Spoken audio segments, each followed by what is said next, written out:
everybody to 48 Talks special Idol panel where we're going to discuss the idol world in Japan. My name is Derek Vasconi, and today joining me is the esteemed and lovely Robin. Morning, everybody. And DX. Top of the morning. Morning, everyone.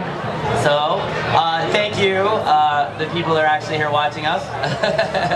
And of course, if anybody is walking by and would like to join us, we'd be happy to have you. So, you can learn something about idols.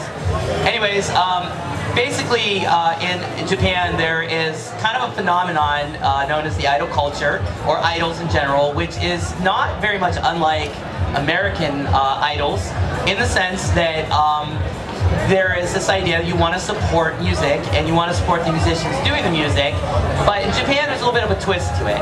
And in America, you know, we see shows like, in Western culture in general, I believe Europe also has something similar where you can vote for somebody that's singing, you can see them go through competitions, and you can basically support them until they rise to their stardom, which is sort of where we begin. Yeah, you like to show idols or X Factor. Right?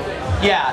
But in Japan, the idol world kind of takes on this whole other entity, if you will, within the confines of the land of Japan. Which is basically to say that when you follow idols in Japan, there's a whole rule structure to it. There is the way the fans interact with the idols is completely different than what you would see in Western audiences. Totally different, which we'll get into. There are literally hundreds, if not thousands, of groups of idols in Japan, and basically it is a whole institution. You're talking not millions of dollars, we're talking billions of dollars, literally every year, that gets dumped into Japan's economy through the idol culture. So that's sort of the basic gist. What we're going to be talking about today is what is an idol in Japan, what encompasses their life, their rules. We're going to talk about some of the biggest groups. We're going to talk about some of the underground groups, because where my heart is lately has been the underground idol world. I've spent a lot of time in Tokyo. I've been to a lot of idol shows. I've definitely found a much bigger world than the larger idol groups. Of course, we all love the bigger idol groups. Of course. Of course. It's everyone. That's where everyone starts out. Right, sure. And There's a reason why they're so big. So. Yeah, you gotta have a starting point. And we'll get into that here momentarily. But first, you know, I think it'd be good to just basically start with a little bit of history. Robin, do you want to go into a little bit of the history? Because I'm not a big history person. You go on Wikipedia, you can read all that stuff. That's not our goal here. We just want to talk about idols. But it is kind of important to talk a little bit about the history. So yeah, we can talk about it quickly. Well, it started out, well, in the 80s, I would say. It started out really big. It's like they had this idea for a project. Start out, you know what, how about we create an artist that we make so huge, so big that everybody just wants to meet them everywhere, every time. And not just singing, not just dancing, no, acting, you know, being in TV shows, being for anime, voice acting, just everything, everywhere, every event, this person will be there and be the face of the location. And that's basically what idoling is. It's just this one person you admire and just want to see every time you meet this person and see them grow and see them expand. And yeah, in the 80s started out. Yeah, I think it started out with a younger group was one of the first idol group, I think. Yeah. And it basically started out and evolved into something big. Well, let's think that they first started out with, you know, just the one person, and then there was this idea, you know what, how about more? What happens when we expand it, you know, to 3, to 5? Well, we see here on screen right now, 1, 2, 3, 4, how much, 16 about this? Yeah, something like that, but it's kind of a standard group, and it only got bigger and bigger, I would say. Yeah, basically, like Robin was saying, it's like the idol ideas, and this is a good place to start, is like, you want to support the boy or the girl. I mean, it's not limited to just girls. Of course, there's boy idol groups. They actually have a name in recent times. We call them the Johnnies. They're like the kryptonite of all female idols, basically, because they basically ruin all female idols' lives because of the scandals. We'll get into that. But basically, you want to support the idol. You want to see them grow. It's not important for an idol in Japan to necessarily even have great singing abilities, great acting abilities. In fact, it's almost better they don't, because this way you can watch them evolve into something better. Whereas in Western culture, you got to start out perfect. You have to be so incredible to compete with all these other good artists. Yeah, I would say. Yeah, it's a huge distinction. It's more on character side. You want to see their personality, you know? What is this person type? And you know, can I relate to this person? You know, it feels better to relate, so you can also imagine and then grow with them. Yeah, it's very much the girl next door. It's your ideal idol's the girl next door, not the girl who can, you know, sing music while playing drums and doing cartwheels all at the same time. We don't. I mean, there's girls who do that. Yeah, there's a certain distance, I would say, Right. between the already perfect girl and the girl you just want to support, evolve, and go into stardom pretty much along with her. Exactly, but in a sense too, and I should just backtrack a little bit and say that there are many other idols prior to the ones we're showing you in Japan. Again, history is not what we're trying to give you here. It's, you know, if you look at Japan's history, it goes even farther back. I'd say even in the 60s and 70s is where the seeds of the idol culture is born. But just for our purposes, you know, we look at a club like Anyanko Club, which was created by a man named Akimoto Yasushi, who he created a certain other group a little bit later, which we'll get into. Okay. A little bit. Oh yeah. Anyanko Club is this first real experiment of this idea of basically having a bunch of girls put together you could support, and they're idols and they're cute, and they sing cute songs and nothing too crazy or serious, and you can just feel good about it. And if you've spent even 5 seconds in Japan, I mean literally the minute you land off, you know, and you're at the airport in Narita or Haneda in Tokyo, you're gonna see nothing but kawaii culture, you know, cute culture. I mean, even you go to the grocery store and you're buying steak, there's cute little mascots and icons, and everything's cute there. This is the embodiment of cute. And so that's why idols signify so much to Japan's mentality and culture, is that you just see this everywhere. It permeates every part of their culture. So going on with that, if we look at another big group, this actually is not a very big picture of them, but Morning Musume is probably the biggest name you would remember, or at least, well, till recent times. Yeah, I think so. They're a bit of, they're not well known they're not that well known right now, but they used to be one of the biggest idol groups in Japan. And they itself, exploded. So Yeah, I mean, yeah. they were so gigantic, and even to this day, they're still very much respected. They're honored. They can play anywhere in the world and be noticed. Morning Musume is another example of the, like, for example, the Anyanko Club, which actually is direct competition to Morning Musume. We were kind of getting technical, but Morning Musume was this real good characterization of, you know, a bunch of girls, put them together, support them, show them love, watch them grow. And in Morning Musume's case, they did. They went from nothing to this powerhouse in Japan that basically, for a while, you couldn't even walk 3 feet down the street without seeing a girl getting a haircut of one of the girls in Morning Musume or dressing like them. It was unreal. It took off in this whole other stratosphere. I would say one of the biggest factors for me for Morning Musume was when they were on Match Ike. Yeah. Oh, yeah. And then there was the show. Match Ike is like a variety show, and there's like punishment games and also like lots of hardships. And they have this event called like a Bakajo test, and Bakajo means like a school Stupid. test. Yeah, like school test pretty much. It's not How very stupid are you? elementary style questions. And Right. these girls had to study for like an hour, and then they had to fill this in, and then find out who's the smartest and who's the dumbest. But those hardships between there, that's like, that builds so much character, and you fall in love with those type of people, seeing that. And eventually they had another one, and it's like a sports event, so you see them as well, you know, doing all these school activities. It's just great to see that, and I think that was one of the influence that made them so big.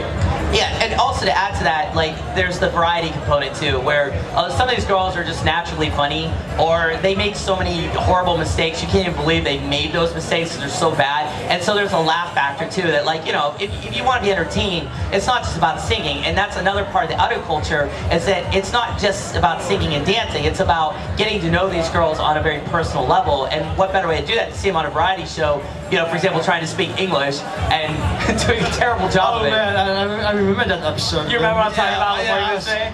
Oh, It's horrible. It's also horrible. It's also funny, but you Refrigerator can. and cheese. Yeah, pretty much. Yeah. So you can help, you can't help but relate, because once you start out with studying a foreign language you know nothing about, you can really relate to it. So right. And to continue on, you know, when we look at some of the more bigger groups, and then of course there's AKB48, which is what our whole thing is about. Yesterday we had a panel on that. Some of you were here, thank you, to watch us. But AKB48, of course, is now today the biggest idol group in the world. In fact, I think they even hold the Guinness World Record for the biggest idol group. You know, over how many members? Over 100, 300, right? 380 right now. Too many members, basically. Is that with counting the STU48 or? I'm counting everyone. Are you counting everyone? Oh, wow. Everyone. Even Jakarta? Jakarta is, it's still part of. And the non-existent Taipei. No. Okay, but they're building up. maybe Bangkok for the The fake one, yeah. So basically, we're not gonna get into AKB's whole structure or anything, but basically AKB is the biggest idol group, and their whole concept takes the whole idea of idol world to a whole other level, where you can meet them through a series of handshake events. It's their motto. It's their motto. It's idols you can meet. Yeah. And because of that, it escalated into this huge thing now that Well, the idea was with a group so large, they had their theater, and you can meet them every day. Like, all right, the girls are maybe exhausted. Well, we have another group of girls that perform that day. Right. So they performed in teams. You had like Team A, Team K, Team B, and it expanded until just like hundreds and hundreds. But that's the idea. You can meet everyone you want. You can just have any time. You know what? I want to meet some of AKB members. Oh, good luck. There's a show today you can go to. You or just gotta see them. Events. Yeah, and back when AKB started, which was in 2005, you literally could just line up. They have a theater in Akihabara on the 8th floor of the Don Quixote. We call it Donkey. And you can just line up and get your ticket. Now you can. I mean, you're lucky if you get a ticket in 2 years because they do a lottery system these days. But back then, when AKB started, their very first show, they had 7 people. They were nothing. I mean, they were begging you to come to the shows. Today, we sort of see that on the streets of various cities in Tokyo, where the beginning idol groups will really try to fish you and come, bring you in, which is still very much where AKB started. And now, of course, they sell out stadiums and they can play worldwide. Everybody knows them, but they still retain that personal element, which is what makes them so successful. If you go to a handshake event, you can meet as many members as you have tickets for. It's pretty incredible. But even that aside, there's still a part of idol culture that AKB, Morning Musume, they all ascribe to, which this is the part I find really fascinating, what makes me so attracted to it, is the whole rules of the idol world. And there's also certain habits and traits that you have when you're part of the idol world. One of them is, as a fan, there are certain things you can do and not do in order to support your idol. One of the biggest things is, and I'm saying this wrong, I guarantee I'm botching the name, but Wotagai. Wotagai. I always say it wrong. Wotagai basically is, if you're an idol fan, the general term we can call is a Woda. Although that's not necessarily applicable to all idol fans, or for the purpose of this conversation, we'll just say it. Yeah. But if you're a Woda, it means you're pretty diehard. It means, first of all, you gotta pick one girl, usually you support, that's called your Oshimen. We all have Oshimen. Yeah. I like several, but you have always that one. Yes, of course. There's some people. We have some in the audience. We call them Hako Oshis or DDs, where they support everyone. That's okay. DD is Daremo Daisuki, so it's like any girl's. Any girl's fine. Yeah, exactly. Some Wodas are look down on the Hakos and are like, you can't support them all. Then there's people like me. I think it's great you support them all because that means you're putting more money into idol culture. That's a beautiful thing. But when you're a Wota, you can do certain things at shows. For example, as you see on the screen here, you have light blades. Light sticks show. You have the light sticks. I always say whenever I go to an idol show, it's like I see a bunch of dudes directing air traffic because that's basically what they're doing. I remember visiting a show from HKT48. Oh, God. Just before the show, someone invited me to do the romance Wotagai mix along with the light sticks. I actually knew the routine and it's a lot of fun to do. And It's like shooting on a whole different level. Yeah, it gets you pumped for the concept itself. So yeah, it was really fun. So. There's all kinds of moves and stuff, and you can memorize them. And actually, if you do that, especially as a foreigner, you go there. I think many of the Japanese I know are impressed by that. I've seen some foreigners pull out their sticks and just go, they start directing the air traffic. And it's amazing because the Japanese go, oh, like you actually know our culture. Yeah, the chants during the songs also great. Oh, yeah, exactly. So the mixes, yeah. So there you go. The chants are actually, we call them mixes.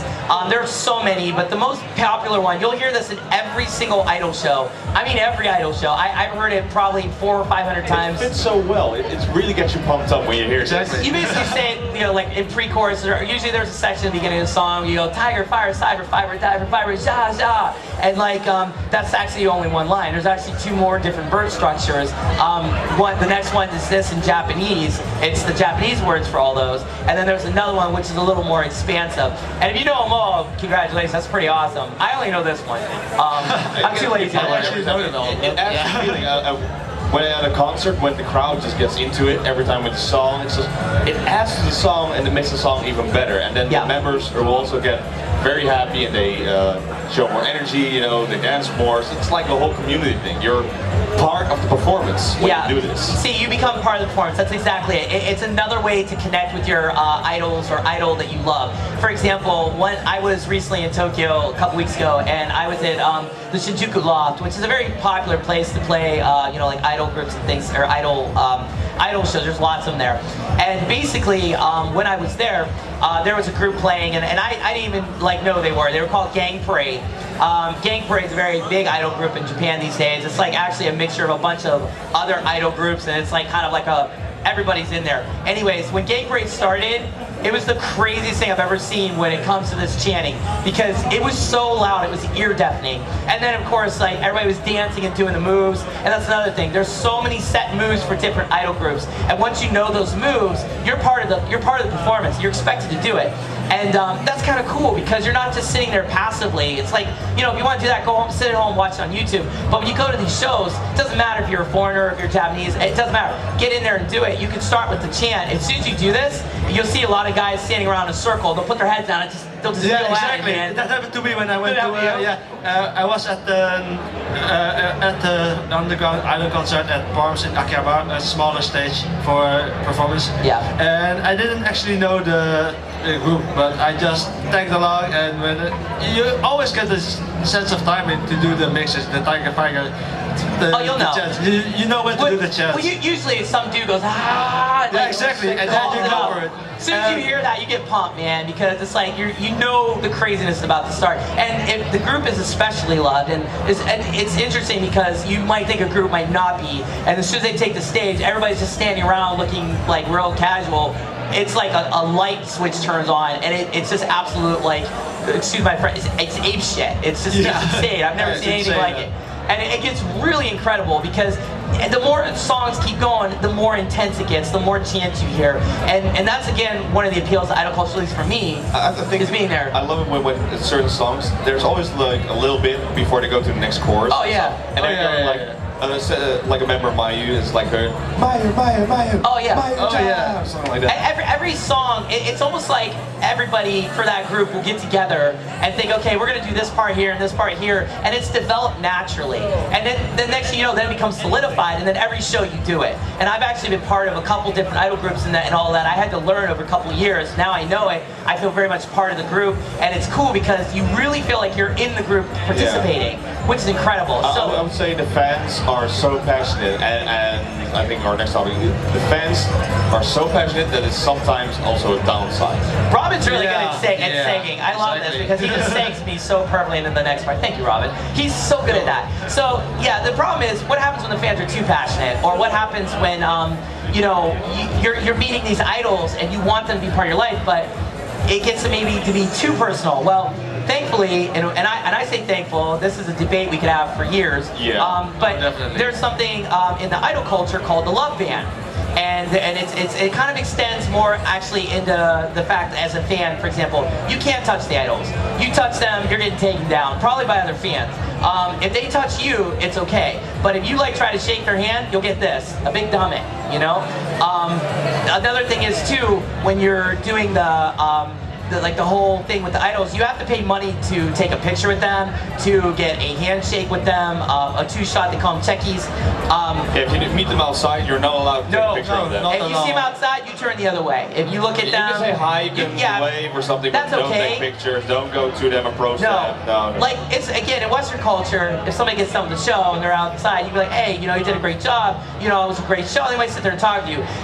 Here in Japan, if you do that, it's like, you're instantly banned. You can't come to the next show. I've actually seen that happen with foreigners that didn't know any better. Wow. And that's unfortunate, but that's all part of keeping the idols safe, because, you know, as we've seen in the past couple years, especially last year, for example, an idol girl was harassed by a fan, was stabbed 20-something times and almost died. It's because they don't respect these rules. Yeah. Getting back to the love band rule, and this is a big thing, the idols aren't expected to have relationships. Okay, so if they have a relationship, they're in trouble. Yeah, pretty much. It could be a breach of contract, pretty much. It could be a breach of contract, actually. Because within AKB48, I think there's a love ban, and if you found out It's a gray area right now, I would say. It changed over the years. But it's better to not have it's better to not have a relationship at all, actually. So. Basically, the love band is this. Before you join an idol group, you can't really have a boyfriend or a girlfriend if you're a Johnny's. But Johnny's seem to get away with everything because they're Johnny's and they just, I don't know. Slick. It's very slick. Yeah.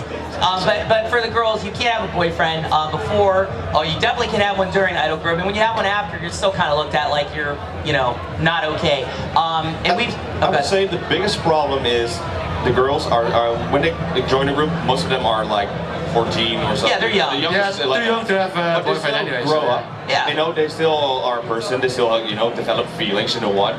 First time experiencing love. Right. We forget that sometimes, but yeah, they forget it as well. And I think here we're going to the next. There was one big case that even made it to the Western world, and they blowed up. So unfortunately, the love band very misunderstood by Western audiences and Western people because again, the idea of the love band, it's to keep these girls, I guess, virginal in the eyes of the Japanese people. I'm not entirely sure the whole end logic of it, but I do like it because I think if you're going to be an idol group, you should be focusing on your music, not on relationships. If you had to fight your boyfriend and you're going to have a show the next day, you're not giving your fans your best. You're going to be thinking about your boyfriend. That kind of sucks. So the fans won't come then. The fans won't come. There's no sense more for your boyfriend than for us. Why should we show up? Why we are the ones who are supporting you? And on a business level, this is a business. So I mean, the management needs to make money, and the best way to do it is to make sure, like, if you have a fan who picked an idol and says, I really like you, and I'm going to buy 400 CDs so I can meet you 400 times, and then they find out you have a boyfriend you go home to, they're probably not going to spend that much on you. So it's kind of an illusion. I mean, there's not a single Japanese fan I know that believes even for a second these girls don't have boyfriends. They do. Most of them do probably, but they keep it under wraps. Yeah, it's still to keep the image up, I would say. Right. But unfortunately, they get caught because there's some very zealous newspapers in Japan. And they hate AKB particularly. We're going to talk about AKB, but there's a member. Her name's Miniki Shiminami. We call her Mita. It was 2013. It was a couple years ago. This made world news.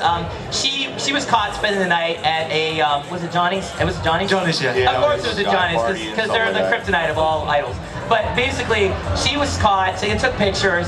She got very upset. She, in a very deep, disturbing rage, she cut off all her hair. Yeah, and then she uploaded to YouTube. And it was all in the Western world. It's like, no, they're not being treated right. And that was a big misinterpretation for the Western world. Like, this girl has been forced to cut her hair. It's like, no, you're not getting the whole message. She is so upset that the group she loves, because she is an original member, this meeting against me, and I think in Japan's culture, it's like when you cut off your hair, you're like rebuilding yourself, refreshing yourself. It's more like as a form of apology as well. Yeah, so that's what she did. She's apologizing. She doesn't want to leave the group. So what? She shaved off her hair. She cut off her hair. And it got so severe and so misunderstood by the Western audience that this is still to this day an issue. Like, oh, idols are horrible treated because of this and like that. Yeah, it gets tiring to have to defend because people bring this up immediately, especially any antis. By the way, if you don't like a group, you're called an anti. So that's what I'm referring to when I say that. But basically, the thing is, like in her case, if you knew anything about her, if you followed her history, she's an attention getter.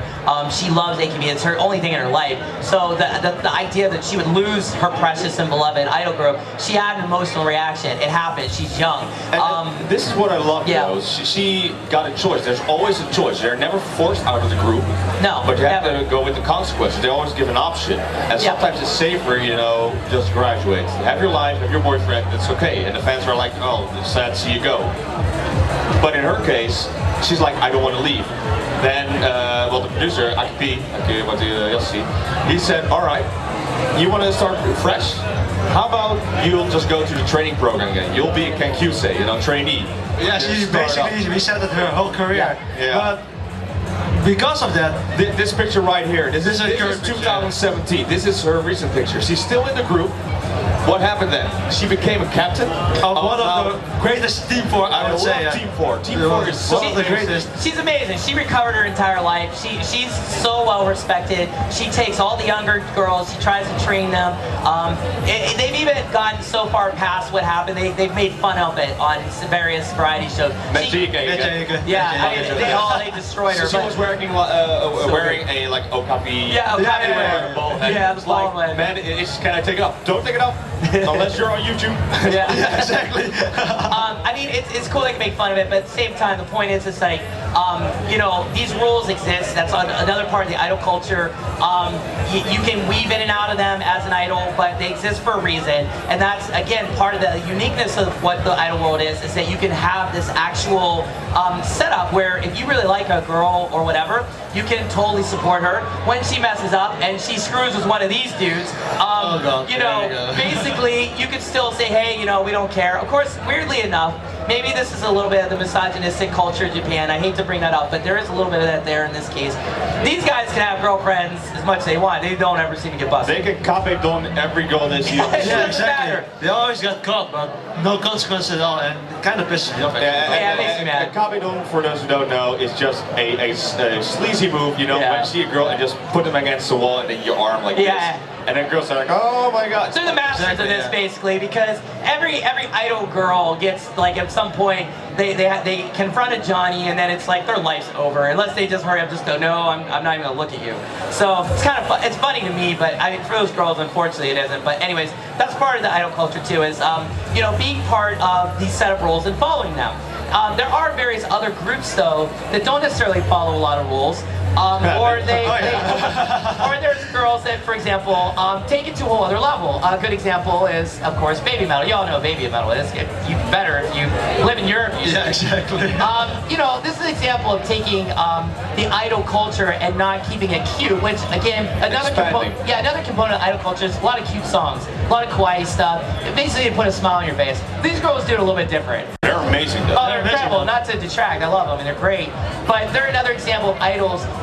When you look at the idol culture, it's not just cute girl groups. It's actually a whole bunch of different types of idol groups. And they're a good example. This is called idol metal idols. It's some I actually like, and that's what I really ascribe to. But there's so many different kinds. I'm going to go through a few. Go ahead. And there was another one that recently came up, and that was very different. That was Lady Baby. Oh, Lady Baby's a good one. Yeah, Lady Baby. So there was two idols and one big, muscular male idol. Yeah, he's left. Now it's just the two girls. They call themselves the idol, formerly known as. And he made a new group with the Muscle Idol. Yeah. So now it's like an Iron Muscle team group. So they're still making the CD, so it's coming. I mean, there's so many. I'm going to just talk about a few, just to give you an idea of how big the idol world is. This is my favorite group in the whole world. They're called Goose Drop. They're the most violent idol group, I think. At least I feel they are. I've been to probably 10 or 15 shows of theirs now in the past year alone, and like last week. Yeah, last week actually, yeah, last week. God, I was like 2 shows in one day with them. But anything goes at their shows. They don't really have rules. So basically, like in my case, like I like the girl with the yellow stuff over her eyes. Her name's Yura. So you're part of her army. You're called the Pico Army. So I'm like Dara Pico. She's Yura Pico. But she was on my shoulders. I was holding her up. She's screaming. She takes water, spits it in my face. She's like one of the girls is just basically hitting people. They have a baseball bat with like metal around. She's like the female Negan of Japan, and basically she's swinging it around at people. Anything goes at their shows. It's the most insane thing I've ever seen. Do you need to like to fill out a form when you go to this show? Yeah, like exactly. No, you just need to understand. You gotta stay the heck out of the way. Wow. But I mean, it's cool because they're the nicest girls. They're sweet. Like when you meet them, they're like so grateful. And then they're screaming in your face and like holding you and pulling your hair. It's amazing. They're an example of the idol world. So if you like your idols extreme, check out Gusto Drop. They're incredible. Or if you want, this is a little bit more of a bigger group. Alice Project. Alice Project's huge. They have a building. Where's it at? Where's Parms at? Akihabara. Akihabara, yeah. Akihabara, by the way, I should maybe say, is like kind of where the idol world exists in Japan. Idol City, yeah. Idol City, Yeah, Electric much. Town in Tokyo. That's where you can find so many different idol groups. They get their start, including AKB. Alice Project's another one. Another case of anything goes. These girls, they float around on inner tubes in the crowd. They'll jump on these big inner tubes and they'll wear their Jason masks. They'll swing chainsaws at you. Insane. But they're the nicest girls in the world. Oh man. A little too extreme for my taste. I like that though. I think it's cool. Yeah, cool though. They're another example of they're actually very structured. They have various different segments of girls, and you can decide to follow like the different ones, whether it's Alice Chuban or there's the slime girls. There's so many. I don't really care for them that much, but they are cool. Another example of them. I think before. Yeah, sure. I think that's right now the biggest problem. Yeah. Is since I'm an AKB fan. Sure. And now it's getting bigger and bigger. Sure. But when it starts, like there's so much information, and it's like they exist now for 10 years. Right. And then there's here's their rival group, right. Nogizaka 46. I'm like, I want to see that, but I got to do this first because it's too much information. It's right. Like, there are so many idol groups, and it's hard to follow them all. So that's why you have your OC, your own group to pick that. Some people do it, that they really follow them all, and it's great to do that. But yeah, all of them are very unique and all have their own, they bring their own thing to the table, and it's very interesting to follow that. Yeah, what's really interesting is like, you know, again, if you want to follow these groups, that's great. You just gotta have a lot of money to do it. You know, I'm pretty broke after my trip because I gave too much money to these girls, but I couldn't help it. It's addictive. That's another thing. Once you meet these girls, you start talking to them, you feel like a connection. If you speak Japanese too, that's certainly going to help. If you speak a lot of Japanese, you could really follow these girls because I think that there's a little bit more of a connection you can make. Although a lot of these girls, if you don't speak Japanese, they'll try their hardest to speak English with you. In many cases, very adorable. That's also fun, though. It's adorable, it's fun, yeah. Especially AKB girls, they do exactly. it. It's terrible. And they're going to be like, I love you. It's like, all right. Yeah, you're floored. You're just, oh, exactly. okay. But in this case, though, like to continue on with this idea of many of the groups, some of the groups that I love, the reason why I wanted to do this. This is another group. They're called Yanekoto Sotomute or Muto. I'm actually wearing a shirt of my favorite member. That's Naricha, when she's in the middle. Okay. She was actually in another group called Meltia before she joined. They're probably one of the greatest idol groups I think that are out today. They just came out their album Bubble in April, I believe. I highly advise you to check them out. Again, they're called Yanekoto Sotomute. They basically are kind of like rock, but their shows are so emotional that like so many people there are screaming their heads off and crying, and it's like, and these girls, I mean, they're so engaging, and best of all, they can sing. The girl, my favorite, Nadicha, she's so good at singing, she could probably be a professional singer. I mean, and again, she kind of deviates from the whole idol experience where these girls can't sing at all, and you just sort of, you clap and you're like, okay, you're good, even though you can't sing, but I like you. She can sing. But what I like about this is now, you just see the passion coming out of this. Exactly. You just know, it's like, oh, this is my favorite, you know, I got a shirt, it's like, I love this passion. But he said it. He was there, and now he's probably broke. Completely broke, pretty much, yeah. What were you going to say before I continue on? No, don't worry. I was wondering, where do they usually perform? Do they perform at the Loft or do they perform at farms? Or? So this group, I mean, they just started. So they're small, but like they play the Loft every week. So, but they play. I've seen them at 4 different clubs in Japan. And this thing about the underground idol groups, they all play together. Usually, they have big bills. You'll see them in different clubs. I mean, usually they're pretty crappy clubs because, you know, sometimes they even do free shows. I've seen Guso drop at HMV in Ikebukuro. That's like a record store, and they do. It was free. I just walked in and saw them. It was amazing. But the idea is like they try to play as much as possible to get their ground roots up. And when you're in on a group like this, and I'm lucky, I just happened to see them at a Guso drop show, and they just blew me away. You're an instant fan now. Yeah, you're an instant fan, and then you can start really getting more and more into them, and you know, hopefully they'll get bigger and bigger. Yeah, okay, but what I'm saying is, so you just said, now you're a bit broke. Oh yeah. And that happens a lot as well as fan side. Sure. To a point where I heard stories like someone was they spent so much money there, they got kicked out of their house for not paying rent, or you know, they had to sell stuff. Even got fired from the job because they were too much going to their shows, or you know. This project should be off. It's like we have a board meeting. No, I'm at the show right now. I can't. Yeah. Well, it's insane how the level of fans get at certain points. And to add to what he's saying, I think it also ties into Japan's escapism culture. You know, as a Japanese person, you work hard, you play hard, but the play hard part sometimes takes over the work part because you just can't deal with it anymore. But escapism is so huge in Japan. I think that's why you see so much kawaii stuff everywhere, like entire commercials and on your steak when you buy it at the convenience store, because everybody just wants to be reminded of happiness because their days are so spent working and slaving away for nothing. And so when they escape, they really escape. And that's something too. When I go to these shows, I see men dressed in suit and ties with suitcases, and they're taking all their stuff on. They're ready to get down, and they get down, and they're they go the hardest at the shows. Instead of the tie they put on, usually yeah. they put like 2 light sticks up their head, Sure. and like this whole headgear. Yeah, it gets intense, but it's great though because it's a safe release. There's no judgment at the show. You can be a 45, 50-year-old man, go to a show. Just enjoy the show and just be a fan. As long as you're a fan, that's all that matters. Just go out and have fun, and that's I've never seen anybody get not accepted. In fact, one Gusto Drop show, one of the members, Saki, one of the guys, like, he laid down on the ground. He's like, "Will you please jump on my stomach?" And she's like, "Screw it, why not?" So she did. She's small, but she jumped around his stomach. He's like, "Oh!" And he's like, "Arigatou gozaimasu." And it was the most amazing thing. I'm like, and it was cool. Like, everybody's clapping and happy. The last Gusto Drop show I went to, one of the dudes that goes there all the time, suit and tie guy. He looks kind of big though. Like, he whip anyone's butt. And so I always, every time I'm dancing for them, because I dance real hard for them, like, I always try to hug this guy. So I don't want him to hit me. But it was his birthday. So he took his shirt off and he laid down on the ground, and they put a hot candle on the baseball bat for their member, and they dripped hot candle wax on it for his birthday. Why not? Sure. You know, I mean, anything goes. Can I just listen to the music and enjoy the time, you know? Yeah, you can just enjoy the right? music. You can so, just enjoy it. Again, there's so much acceptance. There's a lot of themes. To give you an example, another theme. This is a group called Tokyo Clears. Tokyo Clears is great. They have tons of different groups in different parts of Japan. But their whole theme is they go out and they clean Tokyo. They clean Japan. So not only are they awesome girls, and they're really super friendly. Some of them are grab your models, which they get them a thumbs up in my book.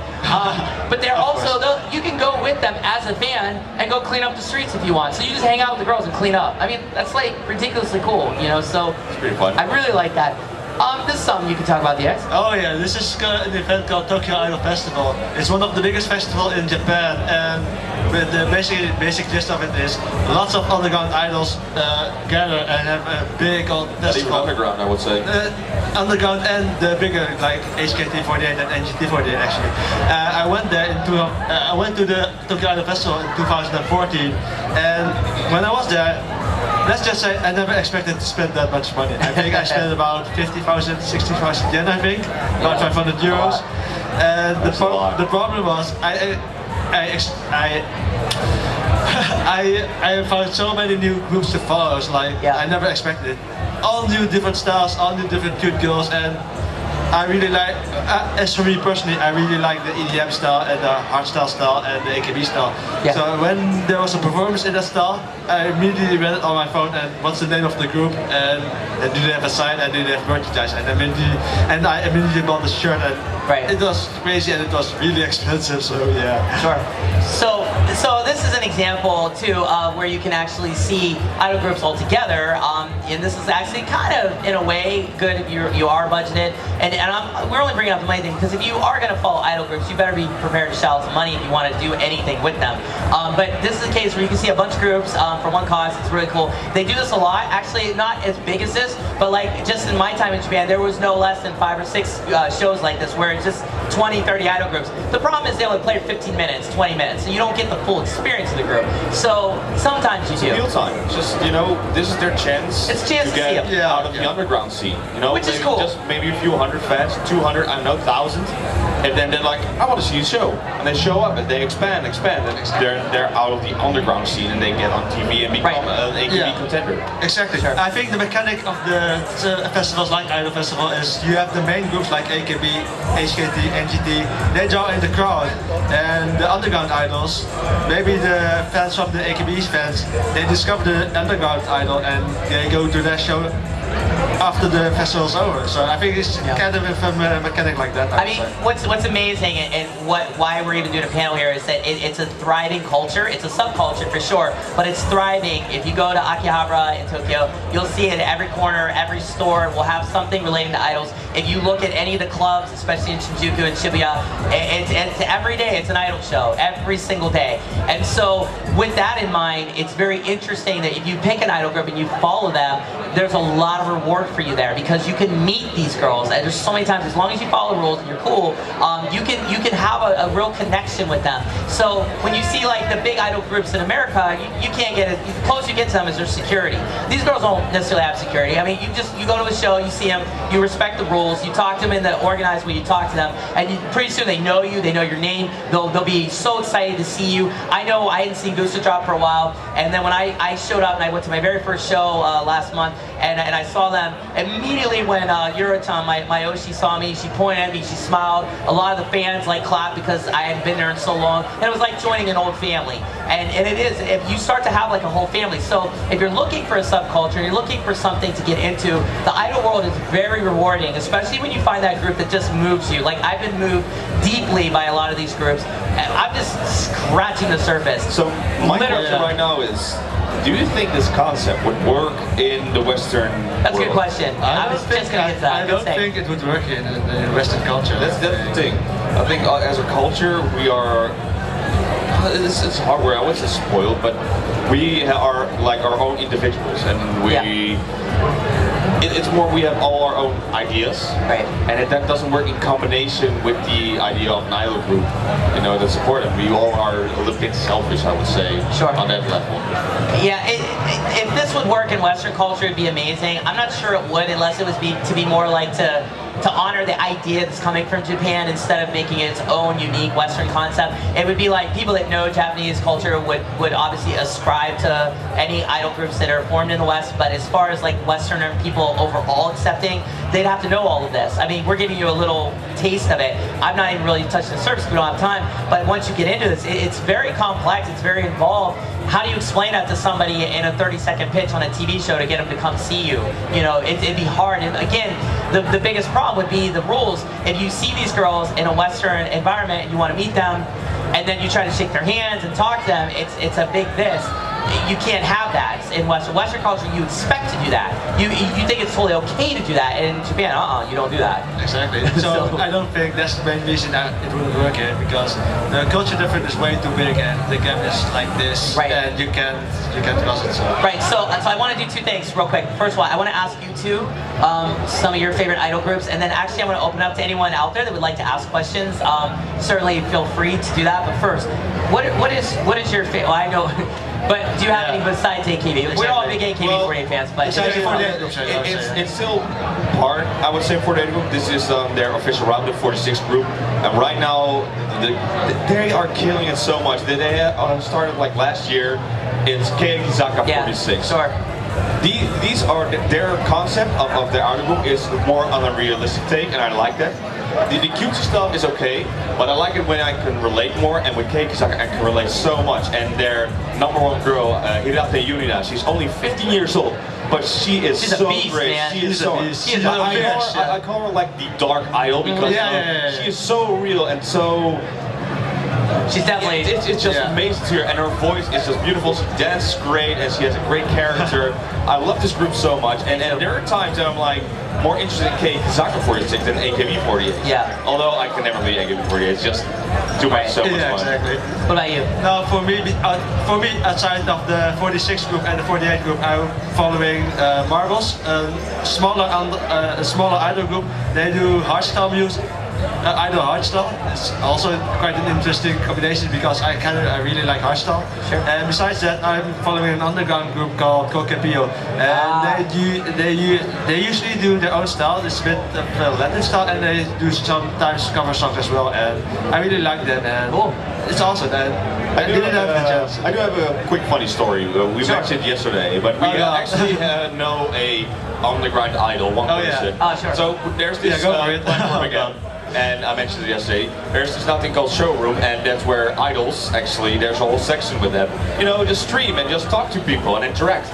And one day, you know, you can collect like a few stars when you go into rooms, and there were no AKB members online. I'm like, you know what, let's check this person out. I came in the room, got my stars, I messaged something like, hi there, and the girl just went in and said like, oh, hello, how are you? Just, you know, follow me on Twitter, and she was like, oh, speak to me, and at first, he was just saying like being polite, like Robin-san and stuff like that. And nowadays, it's just, hey Robin, how you doing? Great to see you again. Yeah. Nice. And we call it fishing, you know, get hooked. Yeah, to see her. fishing. I texted him, it's like, dude, you gotta go online. It's incredibly addictive. You gotta go online, meet this girl. And so he went online, he just typed in, and just type where you're from. It's like, we'll see what happens. She got crazy again. Like, oh, great. Yeah, exactly. And fans for life. Yeah, pretty See, much. Yeah. it's exactly how it happens. Every day. Yeah, same here for me. But Right. Same here. Just when I just say hello, she remembers me because we two are the only foreigners, I think, that actually know. Right now, but she's getting more popular. She's now having a few gigs. She just had a photo shoot, a few commercials. And she's getting higher and more fans. It's great to see that actually. She's now taking acting lessons and maybe one day, acting drama. I'll say, hey, I knew you before. Right.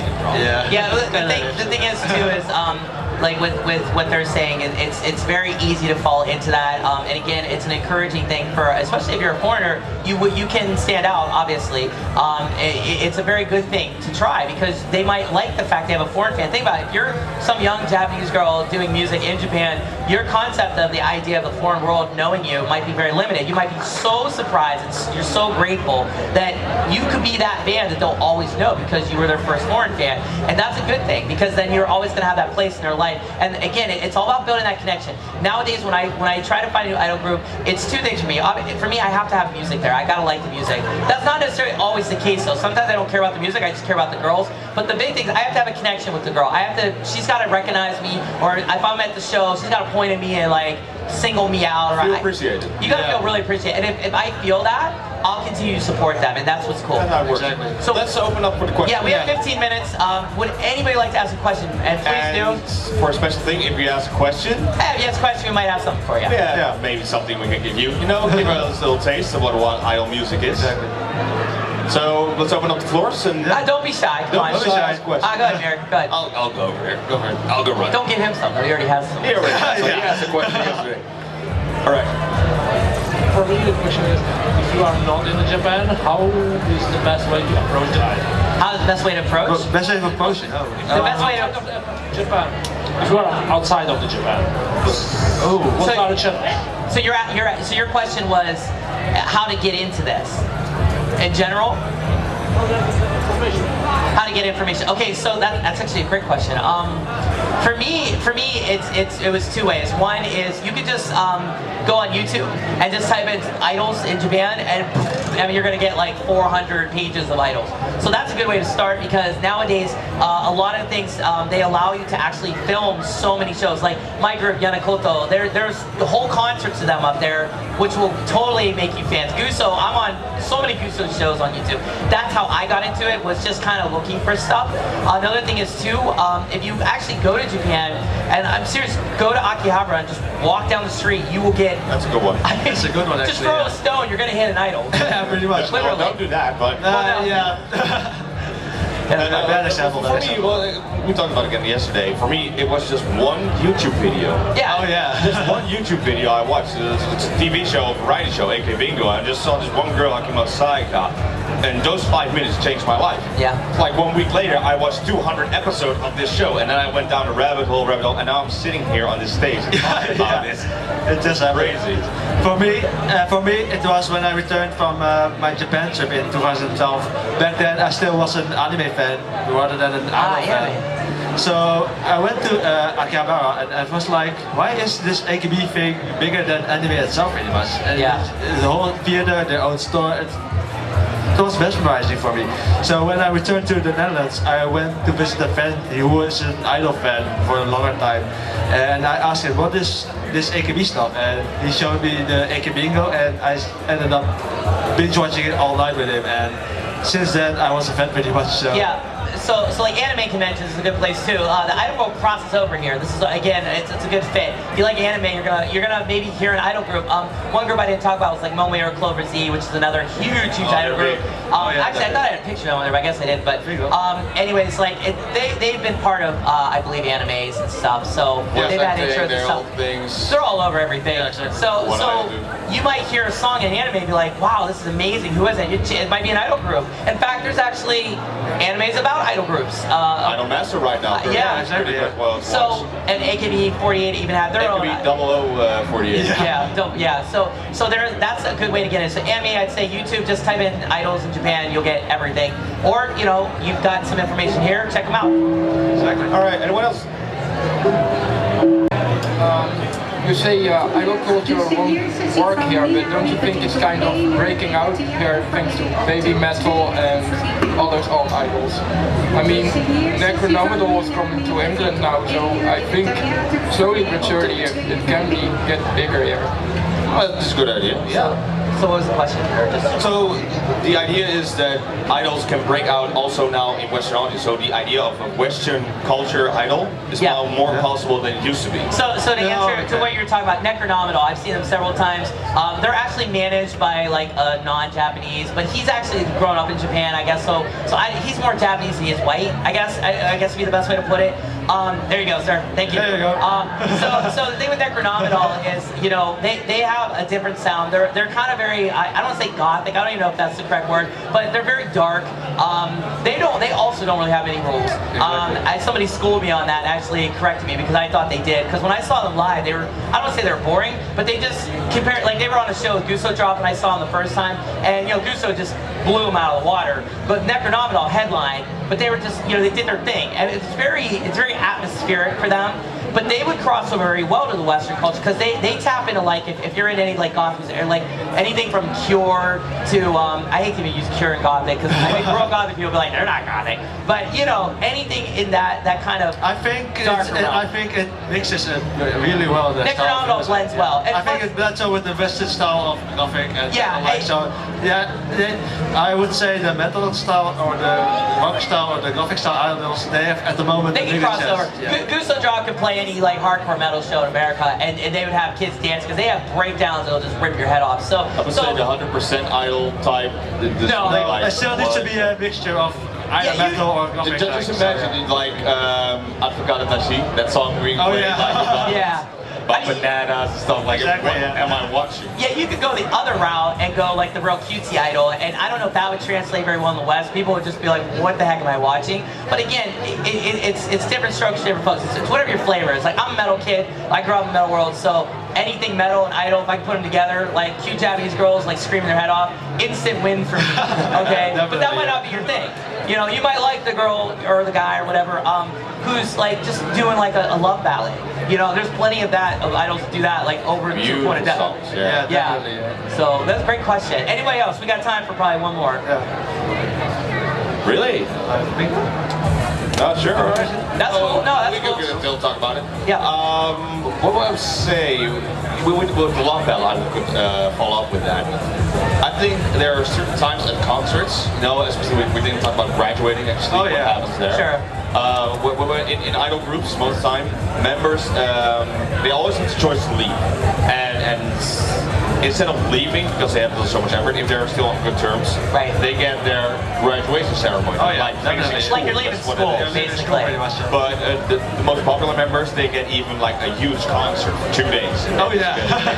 But they always get also their own song, like a love ballad or like a classical song, and it's beautiful. Those songs are always melancholic, I would say. You see the history from when they start out up to when they leave. Yeah. A good example was Takamina's recent graduation concert. The first song, we're watching it live, and the first song, her best friend shows up, who left like, she was like the biggest idol, my Datsuko, and they sang their song together, and it just moved me to tears. I'm like, this is too early, man. Just tears flowing down, so beautiful.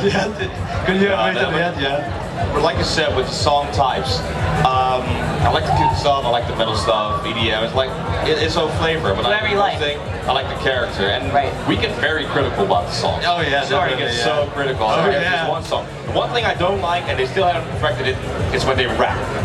They can't rap. Green Flash, Raj? Green Flash? Oh, no.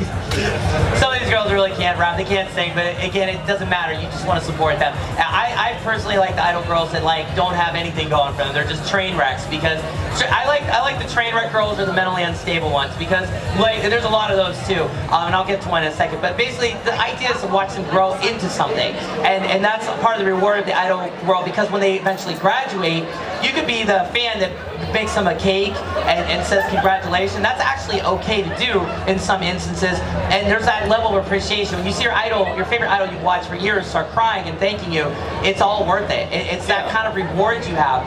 But there's also weird ones, like, you know, like, there's ones that are mentally unstable, a good idol that's recently making the rounds in Japan. Her name's Hanako. She's based off Hanako the toilet. It's like it's this weird old Japanese the Japanese myth. folklore. Yeah. Like, they used it in Harry Potter, I believe. Oh, do I they? think so, yeah. I think so, yeah. Basically, like you're going to Japan, you're going like you knock on the third stall, and like the girl's toilet, like Hanako's there, and she'll do bad things to you, really bad things, or she might not. Depends. And there's so many different variations, but there's actually a girl in Japan right now who believes she is the reincarnated spirit of Hanako.